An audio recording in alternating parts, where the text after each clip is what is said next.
É um prazer estar aqui, obrigada pelo convite. Sabe que eu tenho uma relação com Santos de muito afeto, porque o Vicente de Carvalho é meu bisavô. O meu Carvalho veio do Vicente de Carvalho. E a Maria Valéria Rezende é minha prima, esse pessoal bacana de Santos. E, então tem uma relação muito afetiva, né? Familiar e de ancestralidade aí, familiar com Santos. E além disso, eu sou santista, torço pelo Santos. Então tem toda uma relação. Bom, então eu sou Ana Carolina, eu sou psicóloga de formação, mas desde que me formei trabalho na área de educação, fui professora de educação infantil e trabalho já, acho que há 30 anos talvez, um pouco menos, 25 anos, com formação de professores. Trabalhei em diversas ONGs, principalmente em São Paulo, mas trabalhando pelo Brasil afora, né, com formação de professores, sobretudo na educação infantil e anos iniciais do fundamental de redes públicas. E dentro da formação de professores, tem um especial interesse, né, e ligação profunda com a área de literatura e de formação de leitores, sobretudo na escola, né? Então esse é um foco. Fiz meu mestrado nisso, investigando a formação de leitores numa sala de leitura na cidade de São Paulo, e é isso. Acho que por hora é isso. Bom, a minha trajetória é muito similar à da Ana Carolina. Eu também sou psicóloga de formação inicial, também migrei muito cedo para a educação, trabalhei com a educação infantil como professora, tanto na educação infantil quanto nas primeiras séries do fundamental, e eu também diria que uns 25, 30 anos trabalhando com formação de professores. A Ana Carolina e eu nos encontramos num desses trabalhos, que foi junto à Secretaria Municipal da Educação, aqui de São Paulo, na formação dos gestores, dos coordenadores e dos diretores e coordenadores das creches e das escolas de educação infantil aqui de São Paulo. E, bom, compartilhamos o amor à literatura e à formação de leitores, e o meu mestrado não foi na área de literatura, foi na área de psicanálise, foi psicanálise e educação, o meu tema, também pensando nos professores, né? Mas, enfim, a gente tem uma identidade e uma identificação, eu acho, né, Lili, que nos fez chegar à escrita do livro. É isso mesmo, Jô, tem muito a ver com isso que a Jô falou, né? Ele é um livro que nasceu de uma conversa, né, Jô? Que a gente no café. No café, ele nasceu de uma conversa no café, sobre, né, partindo desse nosso trabalho com formação de educadores, né, que não é só, a gente não trabalha só com professores, né, mas com educadores, e a gente começou a conversar sobre situações que a gente via se repetir, né, acontecer de forma recorrente na escola em torno da leitura e da formação de leitores, que a gente foi chamando de mitos, né, os 8 mitos sobre a leitura na escola. Então a gente começou a conversar sobre isso e a perceber, né, que a gente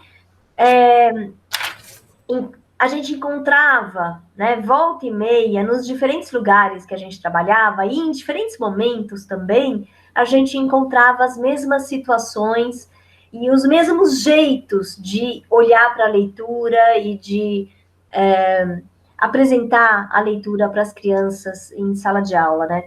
E aí a gente resolveu escrever o livro a partir dessas nossas constatações. Então, ele tem muito a ver com o nosso trajeto, com a nossa prática. Eu acho que a gente aborda práticas que acontecem nas escolas, aconteciam e continuam ainda a acontecer em algumas, práticas ligadas à formação do leitor literário, mas que se naturalizaram de um jeito que é assim porque sempre foi assim e vai continuar sendo assim. E o nosso livro, ele exatamente busca, a gente busca no livro e questionando esses mitos, né?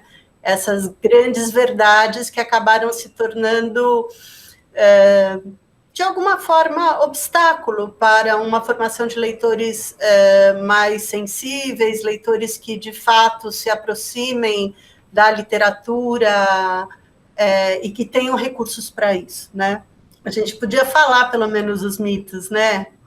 Eu acho que eles são bem interessantes. O primeiro deles para as crianças pequenas é melhor contar do que ler histórias. E o que a gente aborda aí é que as crianças pequenas, elas não precisam ter acesso apenas a livros ou revistas ou livros mais consumíveis, mais baratos, né, desses de R$ 1,99. As crianças pequenas, elas têm a potência de se formar leitoras desde bebês. Cada vez que elas ouvem uma história, que elas são introduzidas nesse universo literário, elas vão aprendendo e vão criando recursos para navegar por ele, né? Então, desde bem pequenininhas, e a ideia é de que apenas contar histórias para os pequenos, usando palavras simples, um vocabulário mais restrito, usando o livro como suporte apenas das imagens, de fato não ajuda as crianças a entrar nesse universo literário. Nada contra contar histórias. É bom, é importante que as crianças ouçam histórias, ouçam histórias contadas, histórias de boca, que a gente fala. Mas, por outro lado, não apenas, né? Então, que elas possam ouvir histórias de bons contadores e que elas possam ouvir histórias lidas também, lidas a partir de livros que elas possam também manusear, né? Manipular, explorar, enfim. Eu acho que isso que a Jo abordou sobre contar e ler, né? É importante isso que ela falou, porque embora sejam situações semelhantes, né, no sentido de que colocam a criança em contato com uma narrativa, com a história, e portanto com a ficção, né? Então elas têm muita coisa que se iguala, mas elas não se igualam em relação a várias aprendizagens das crianças. Então, quando, por exemplo, a criança entra em contato com a linguagem escrita, né? Primeiro ela está conhecendo um jeito, que é um jeito próprio da linguagem se organizar enquanto palavra escrita, né? Então, tem uma série de expressões, por exemplo, que a gente usa no texto escrito e não usa no nosso discurso oral, né? Tem um jeito também, que é o jeito que cada autor, cada escritor, que é aquele que brinca com as palavras, né? Que brinca com esse corpo da mãe, vamos dizer assim, né? Que é a língua. Então, cada escritor, ele imprime o seu jeito, né?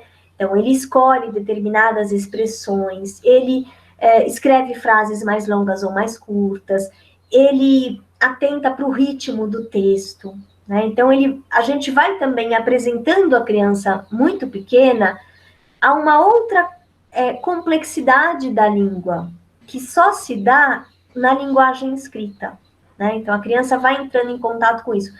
Ela também vai percebendo, e aí é uma aprendizagem muito importante para a criança pequena, ela também vai percebendo que a linguagem escrita, não importa quem leia o livro, ela está sempre do mesmo jeito, ela é escrita da mesma maneira, né? Ou seja, a escrita fixa o texto.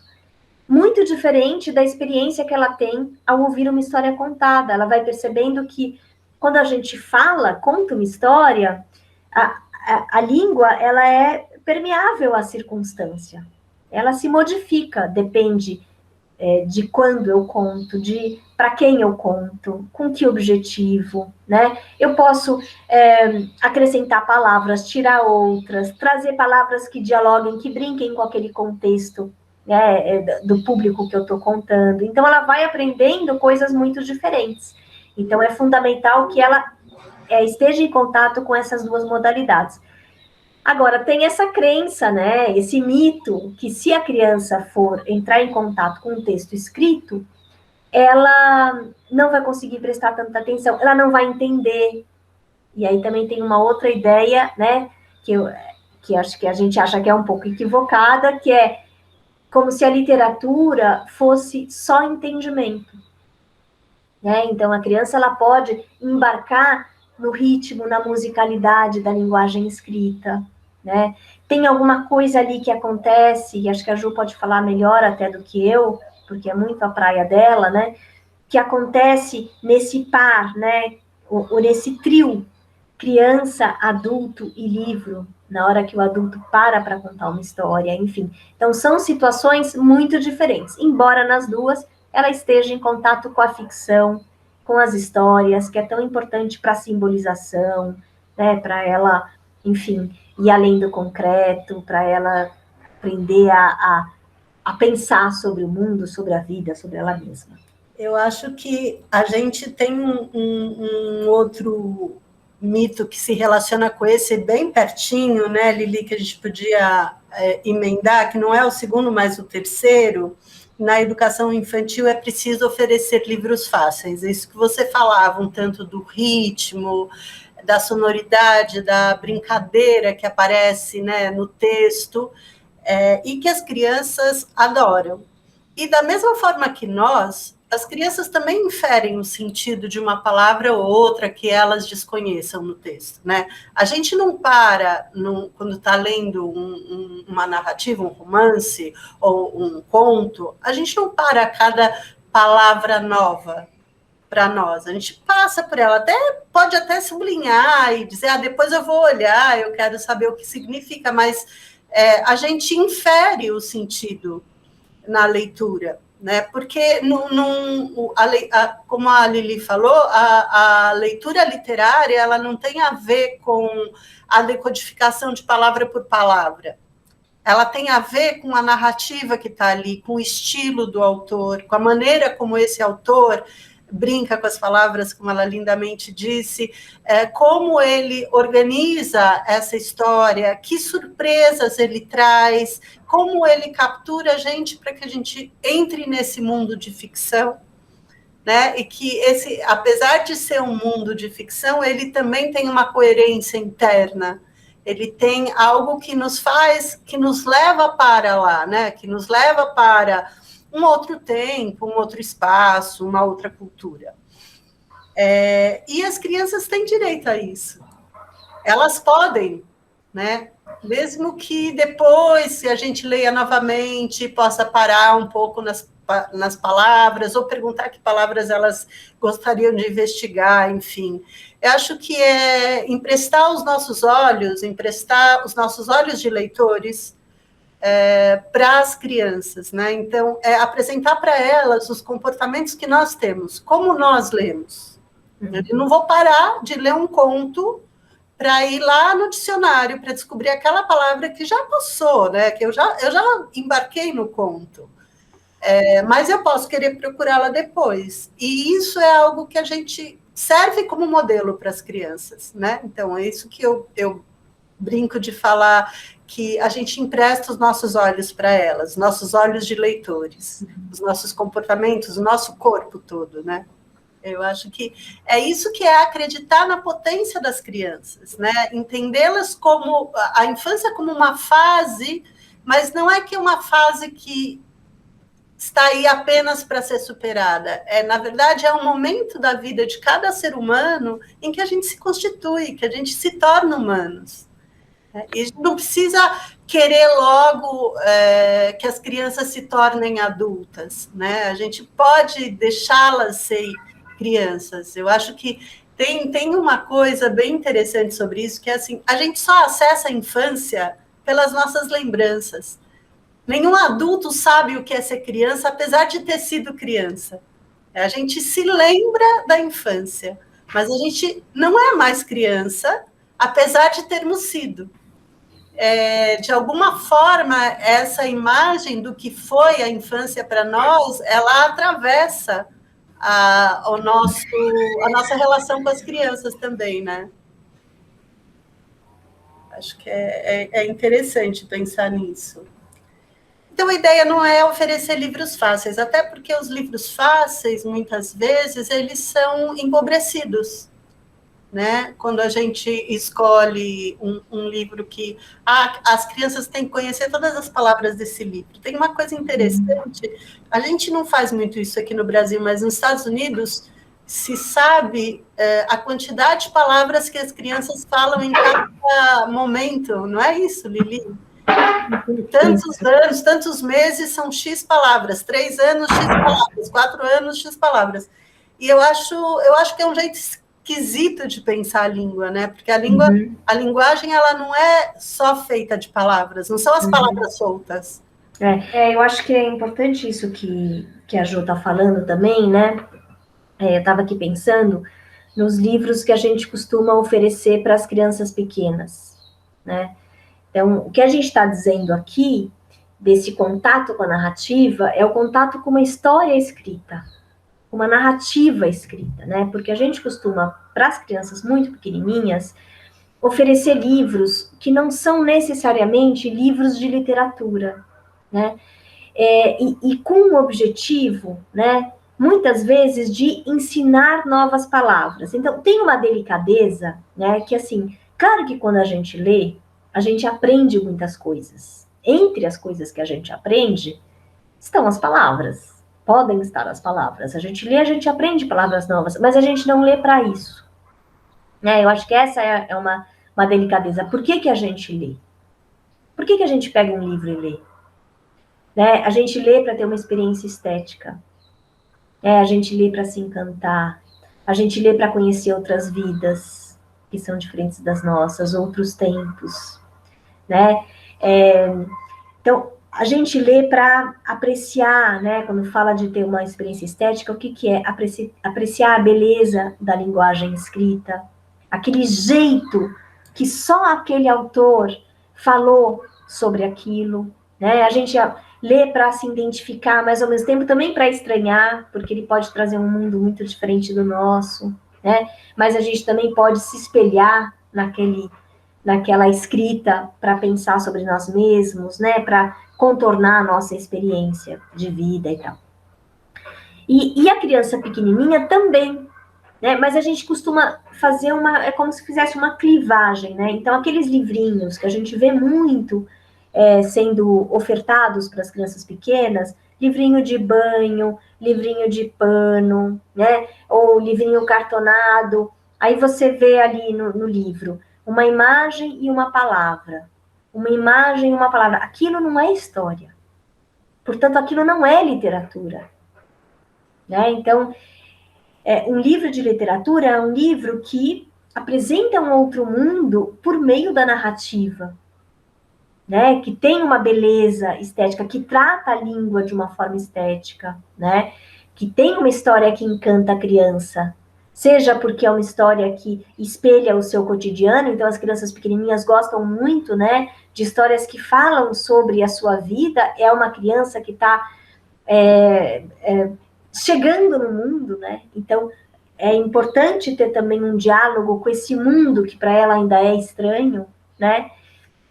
Ou histórias que falem de um faz de conta, do Era Uma Vez, de um outro mundo, né? Agora, esses livrinhos que a gente costuma dar muito para as crianças pequenas, que trazem, né? Que se disfarçam de literatura, mas para ensinar novas palavras, não é literatura.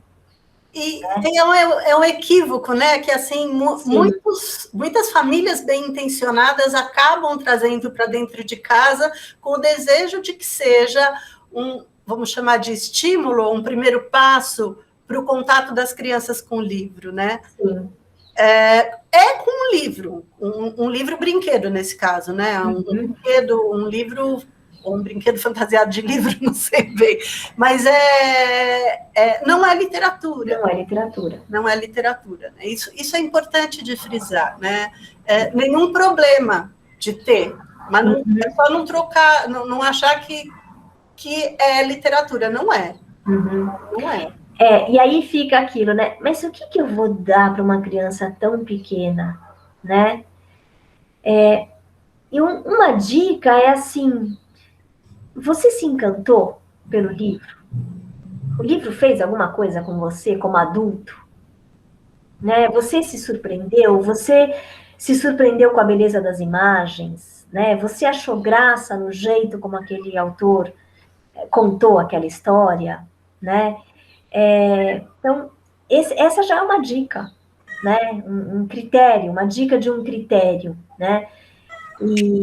Então, uma dica é o que aquele livro provocou em você como leitor, mesmo como um leitor adulto, né? Porque um bom livro de literatura, inclusive para as crianças pequenininhas, ele também vai ser bom para todos os leitores. De alguma forma, você vai ser capturado por aquele livro, né? Acho que por muito tempo se entendeu que livros para crianças são livros que têm imagens e livros para adultos são livros que têm só palavras, né? E nenhuma coisa é verdadeira nem a outra. Os adultos se encantam com com livros ilustrados, né? Que são esses livros em que as imagens e o texto conversam e que um sem o outro não faz o sentido que faz os dois juntos, né? Então, por que a gente não... É engraçado, professor tem, a biblioteca de livro ilustrado, eu tenho uma estante cheia, mas é raro você ver um adulto que se permita isso. E, por outro lado, é possível, sim, contar a história para as crianças da educação infantil sem imagem, né? Então, contar eu me lembro de ter lido Caçadas de Pedrinho para crianças de 4, 5 anos, né? Por trechos, claro, não vai ler tudo de uma vez, né? E vai parar, e vai conversar, e vai entender o que é o telégrafo lá, que eles nem sabem mais o que é. Mas é possível ler sem imagem, né? As crianças entendem, porque o que está em jogo é a história, é a trama, são os personagens, e elas se encantam com tudo isso. Perfeito isso, né, Jo? Eu, quando fui professora, um dos livros que a minha turma de 5 anos mais gostava era As Fábulas Italianas de Italo Calvino, né? Que é um livro sem imagem, né? E são histórias, né? Embora tenha esse título fábula, não são as fábulas que a gente está acostumado a ler, né? As fábulas de Esopo, La Fontaine e tal. Então, o Italo Calvino fez essa compilação de contos, na verdade, são contos tradicionais, né, da Itália, e as crianças se encantavam, até porque elas podiam fazer essa relação, né? Então, por exemplo, tem ali as 3 casinhas, que tem uma relação direta com o enredo dos 3 porquinhos, né? Mas é contado de outro jeito, os personagens são humanos, e são meninas humanas e tal. E outras histórias que elas podiam fazer essa relação, né, com os contos conhecidos, mais tradicionais que chegam até nós, né, os contos de Grimm, de Perrault e etc. Então, com certeza, né, as crianças, mesmo pequenas, né, da educação infantil, podem sim se aventurar, né, por leituras, por outras leituras, né, mesmo sem imagem, sem ilustração. Você falou do Italo Calvino, eu lembrei que eu li A Câmara Cascudo para elas, daqueles tradicionais, que não tinha nenhuma imagem, mas elas se encantavam, né? Exato. Eu acho que, bom, tem muita coisa, né, nesse mito. Acho que isso é um mito. Realmente é um mito, né? Toda história precisa ter uma mensagem. Eu me lembro aqui, e vou trazer para vocês, do texto do Antônio Cândido, Direito à Literatura, né, que eu acho que é um texto que muita gente conhece, né, porque ele circula bastante. E quem não conhece, eu acho que eu indico muito, deveria conhecer, porque ele traz questões muito importantes sobre o papel da literatura para a formação do ser humano, né? E aí tem uma frasezinha ali que ele coloca que eu acho que ele vai bem no ponto, né? Ele diz que a literatura ela é formativa, sim, né? Mas não porque ela é edificante. Ela é formativa porque ela traz essa complexidade do humano, o bem e o mal, né? Ela é formativa porque ela apresenta para o homem, né? O que é a vida, o que são os sentimentos humanos, quais são as questões humanas, né? Sem se preocupar, né, com ensinar determinadas coisas ou determinados comportamentos. Então, quando a gente fica muito preso, né, a essa ideia de que, bom, então eu leio uma história e depois eu preciso entender o que aquela história me ensinou. E, em geral, né, quando a gente olha para essa questão da moral, muitas vezes ela vem com um viés moralista, no sentido de ensinar para a criança o que é certo e o que é errado, né? E a literatura não está aí para isso, né? Ela não está aí para ensinar a gente o que é certo e errado, né? Ela está aí para a gente, para justamente isso, né? Para apresentar o mundo, né? Depois tem um outro aspecto que é importante também, né? É que o entendimento do leitor a respeito daquilo que é lido tem muitas camadas, né? Que tem a ver com a sua história de leitor, que tem a ver com a sua experiência de vida, que tem a ver com o contexto em que aquele texto é lido, o momento em que aquele texto é lido, que tem a ver, né, com um certo vocabulário pessoal, né, no sentido de que, por exemplo, né, o meu entendimento a respeito de algumas palavras, ele compartilha de um entendimento comum, fica fácil se a gente, por exemplo, pensar na palavra pai, né, se eu leio um texto que tem a palavra pai. Então, todo mundo compartilha uma ideia a respeito dessa palavra, do o que é um pai, o que é ser pai. Mas cada um, dependendo da sua vivência pessoal e da história com seu pai, vai agregar àquela palavra outros sentidos. E isso acontece quando a gente lê, embora a gente nem sempre tenha ideia, né? Consciência disso, né? Então, quando eu venho com uma única explicação para aquela história, em geral dada pelo professor ou pelo adulto, mediador de leitura, eu estou empobrecendo porque eu tenho, sim, a gente tem ali um texto que é um só, né? Então, que a gente precisa olhar para aquele texto enquanto expressão poética, enquanto expressão estética, falar sobre a forma do texto, mas eu tenho também muitas entradas. E a riqueza da leitura e da leitura compartilhada é essa, né? É a gente poder fazer essa trama do texto ali, que é uno, que é o mesmo para todos, mas dessas diferentes leituras que trazem muitas camadas de cada leitor, né? Então, essa riqueza de ter diferentes olhares. E quando eu trago uma só, primeiro, eu estou pedagogizando, eu estou quase que didatizando a literatura, né? Fazendo um uso mais utilitário, mais instrumental da literatura. Então, eu vou ler para ensinar tal coisa, ou eu vou ler para trabalhar tal coisa, quando a leitura é muito mais do que isso, né? A literatura.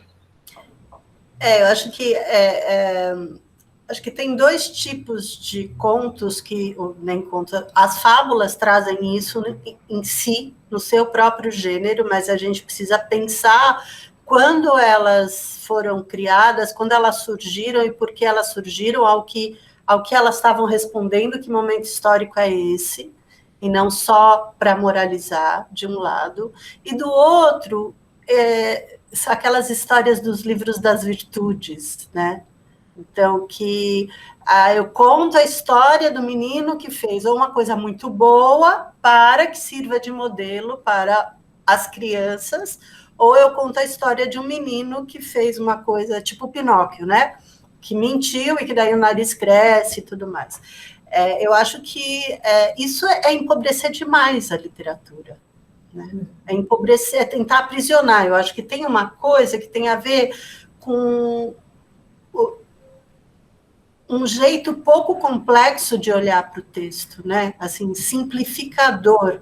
Quer dizer, eu leio isso para aquilo, né? Eu acho que a Lili trouxe isso. Não é uma questão utilitária, não é uma questão de consumo. Então, todo mundo que lê, como se todo mundo que lê algum livro que tem um herói ou uma heroína vai se tornar um herói ou uma heroína por identificação. Não é assim. Ou vai ter a mesma visão sobre a história, porque aquela é a visão correta, né? Eu acho que tem isso também, né? Uma ideia de que tem uma única leitura e é a correta, né? Isso... eu acho que impede essa polissemia, né? E ela é típica do texto literário, né, Jo? O bom texto literário, né? O bom texto.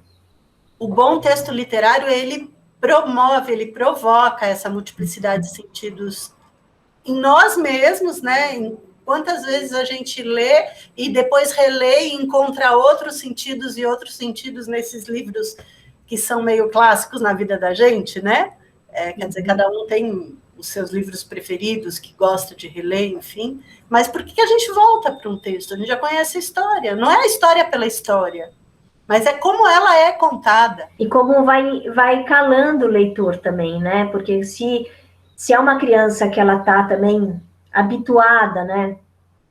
Depois que lê, né? Vem uma única visão, isso também vai calando o leitor, né? Claro.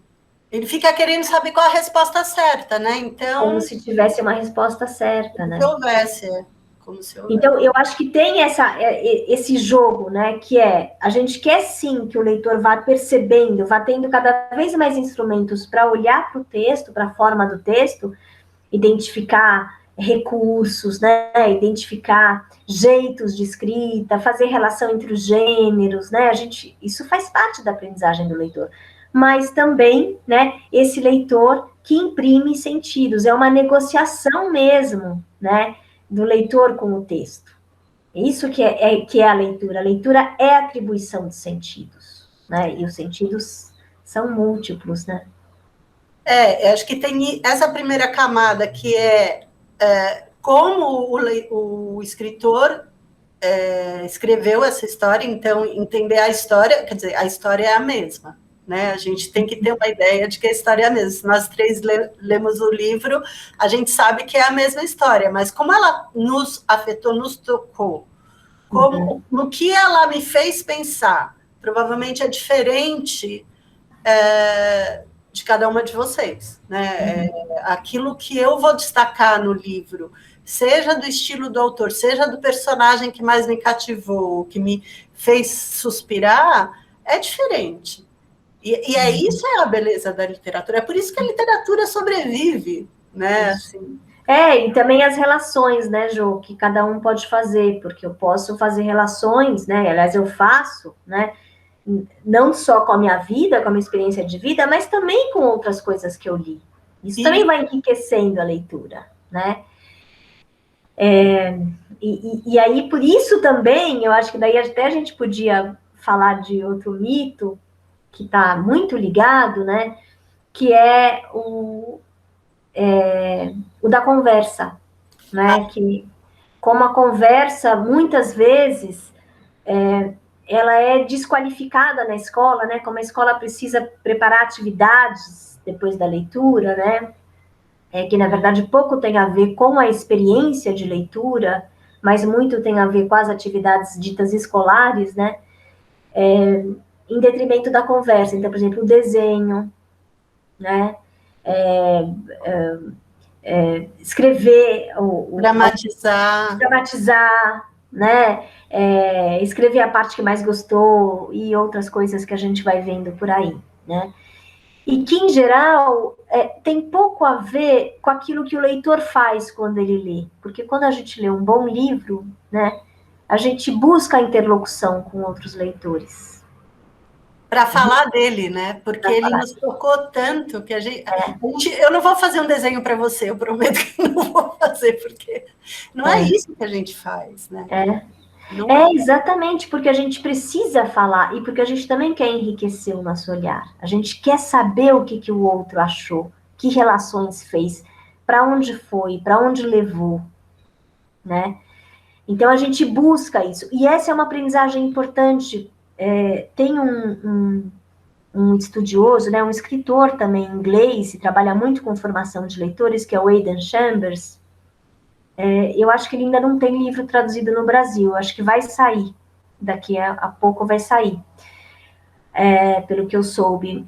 Mas ele tem um livro que está traduzido para o espanhol que chama Dime, que seria Diga-me em português, né?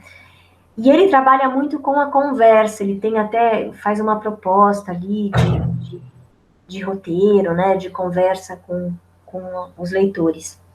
E ele fala, a conversa, ela é quase tão importante quanto a leitura, né? E conversar é como se fosse ler de novo o texto, porque aí você entra em contato com olhares, com interpretações, com observações, A né? memória retorna, né? Ela faz você. Exato. Eu acho que é a história de, assim, a experiência é fruto de elaboração, né? Então, até a experiência de ler o livro é uma coisa, mas voltar a falar dele ajuda a elaborar aquilo que você percebeu na leitura, né? Exatamente. Torna consciente, né? Exatamente. É como voltar a ler, né? Quer dizer, eu entro em contato com aquilo que eu achei da história, com as relações que eu fiz, que às vezes nem estão tão claras na hora da leitura, e na hora que você precisa falar sobre, aí é que você vai elaborar, como a Jo falou, e eu também volto a ler pelos olhos do outro. Né? Porque de repente a Cristina me fala uma coisa que eu falo, nossa, realmente não tinha pensado nisso. Né? Então, eu queria mais uma vez agradecer o convite, foi um prazer estar aqui conversando sobre leitura literária com o pessoal de Santos e pela mão da Maria Cristina, enfim, um bate-bola sempre gostoso, né? Na Carolina a gente gosta muito de conversar mesmo sobre isso, é muito gostoso. Então, muito obrigada e espero que a gente se veja em breve. Então, eu queria aproveitar essa fala da Jo para também agradecer a oportunidade de estar aqui conversando sobre esse assunto que é tão central, né? A leitura e a literatura, elas têm uma centralidade na vida, né? A gente vive num mundo que é por escrito, né? A literatura, ela não à toa, né? Sobrevive porque ela fala mesmo, né? Para a gente sobre as questões mais essenciais do ser humano, né? Ela é necessária, né? Desde que o homem é homem, ele conta histórias e ele escuta histórias para pensar sobre si. Então, a gente tem essa necessidade da ficção e das histórias nas nossas vidas, né? E é um desafio enorme formar leitores, mas é um trabalho fundamental, né? Então, eu queria agradecer a oportunidade de estar aqui conversando com vocês, de contar um pouco sobre o nosso trabalho e contribuir um pouco também sobre essa reflexão em torno da formação de leitores. Queria agradecer a Cristina e também a Jo, que esteve nessa conversa comigo.